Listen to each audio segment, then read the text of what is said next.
Assalamualaikum warahmatullahi wabarakatuh. Kaifa halukum? Bi khairin, alhamdulillah. Saleh dan soleha, mari kita membaca doa belajar.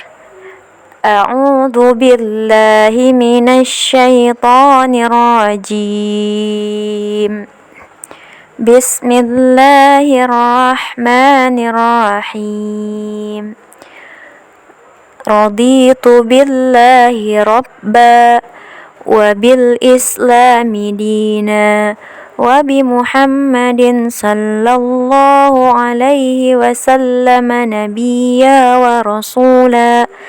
Rabbi zidni ilma warzuqni fahma.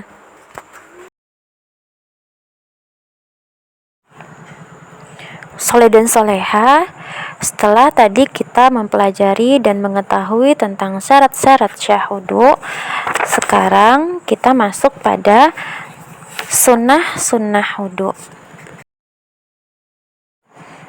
Tahukah antum apa yang disebut dengan sunnah-sunnah wudu? Sunnah wudu adalah perbuatan dan ucapan yang disunnahkan dalam berwudu. Jika dikerjakan, maka kita akan mendapatkan pahala, dan wudu kita tidak batal jika kita tidak mengerjakannya.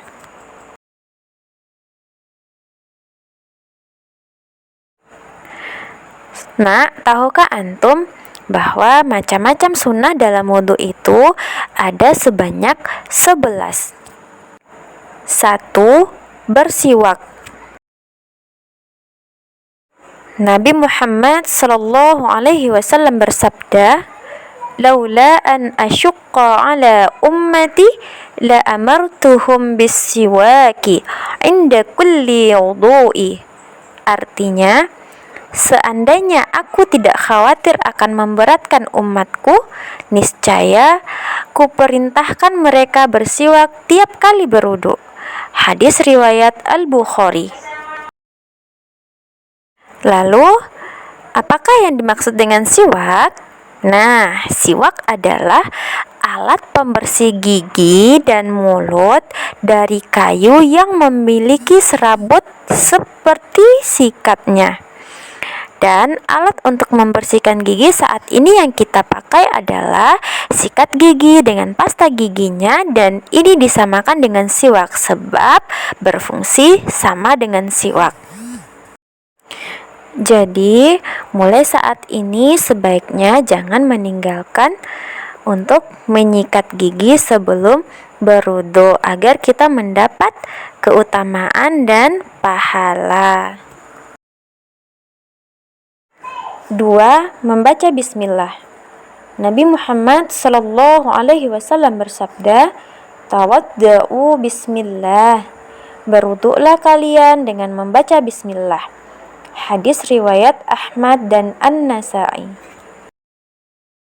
Nah, tahukah antum bahwa arti bacaan bismillah sebelum berwudu adalah saya berwudu dengan menyebut nama Allah.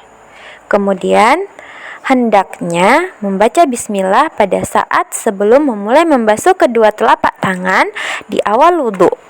Ketiga, kita dibolehkan membaca bismillah dan berwudu di dalam kamar mandi yang terdapat tempat buang airnya.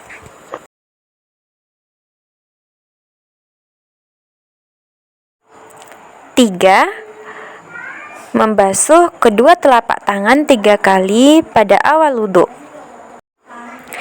Yang harus diingat saat membasuh kedua telapak tangan adalah jika telapak tangan terkena najis, maka harus disucikan terlebih dahulu sebelum memulai berwudu. Kemudian, jangan tergesa-gesa saat membasuh kedua telapak tangan. Kemudian, tidak boleh sekedar membasahi kedua telapak tangan saja, namun juga menggosok-gosok punggungnya, telapak tangan, dan menggosok-gosok sela-sela jari tangan. Dan disunnahkan untuk mengulanginya sebanyak 3 kali. 4. Menggabungkan berkumur dan menghirup air ke dalam hidung dengan segenggam air sebanyak 3 kali.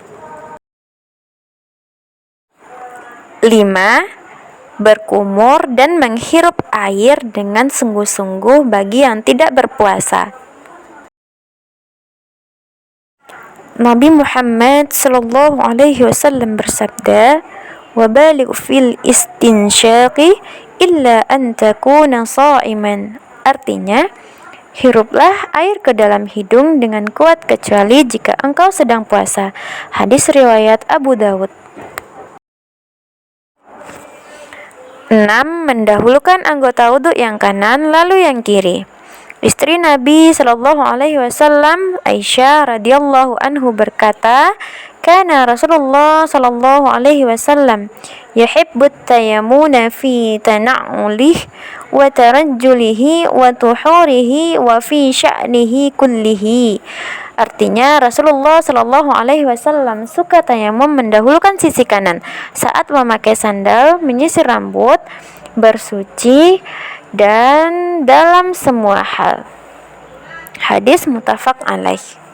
Saleh dan soleha yang perlu diperhatikan di sini adalah pertama, caranya adalah membasuh anggota wudhu sebelah yang kanan sebanyak 3 kali terlebih dahulu, dilanjutkan 3 kali di sebelah kiri.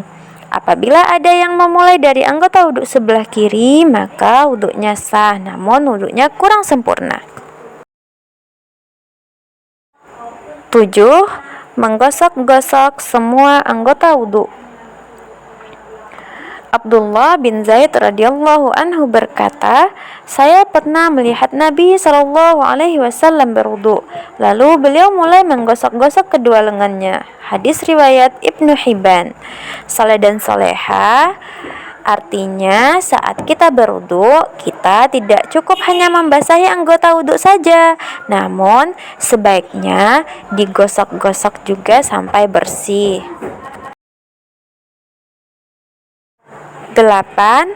Membasuh 3 kali dan melebihi bagian yang wajib dibasuh.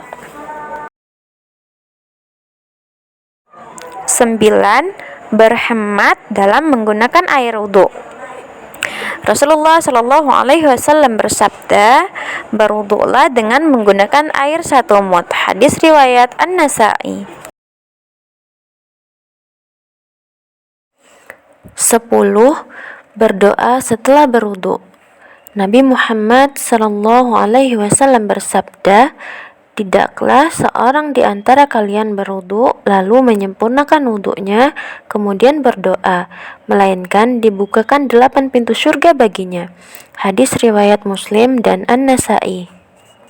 Saleh dan soleha, simak dan dengarkan Ustazah Ezi akan membacakan doa setelah selesai berwudu. Asyhadu an la ilaha illallah wahdahu la syarikalah wa asyhadu anna Muhammadan abduhu wa rasuluh.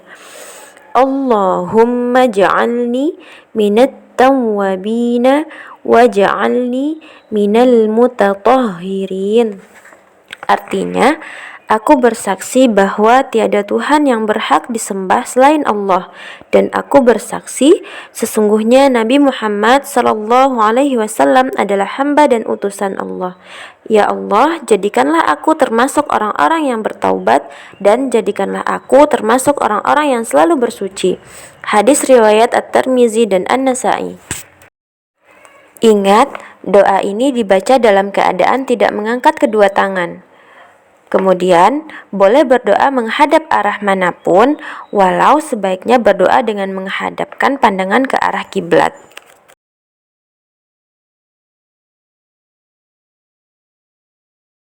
11. Salat 2 rakaat setelah berwudu. Nabi Muhammad sallallahu alaihi wasallam bersabda, "Man tawadda'a nahwa wudu'i hadza thumma qama faraka'a rak'ataini la yuhaddithu fihima nafsahu ghufira lahu ma taqaddama min dzambih." Artinya, barang siapa yang berwudu sebagaimana wuduku ini, lalu ia sholat 2 rakaat, sedangkan dia tidak berkata-kata dalam hati ketika melakukannya, maka diampunilah dosa-dosanya yang telah lalu. Hadis riwayat muttafaq alaih. Soleh dan soleha, apabila kita berwudu, maka disunahkan untuk melakukan salat sunnah 2 rakaat. Nah, tahukah antum salat sunnah ini dinamakan dengan salat sunnah wudu?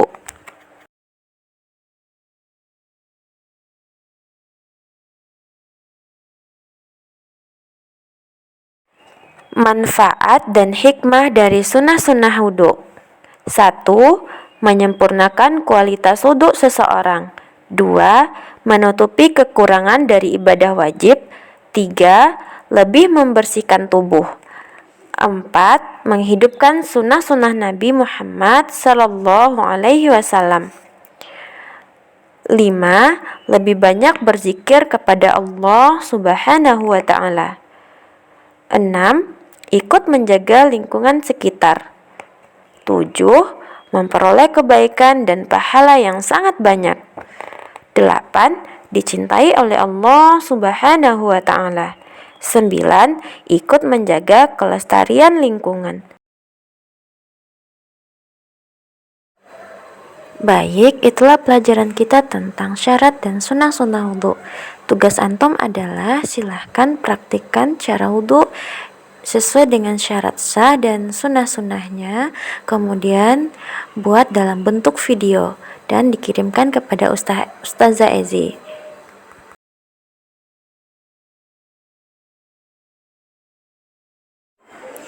Kita tutup dengan membacakan doa kafaratul majlis. Subhanakallahumma wa bihamdika asyhadu an la ilaha illa anta astaghfiruka wa atubu ilaik. Assalamualaikum warahmatullahi wabarakatuh.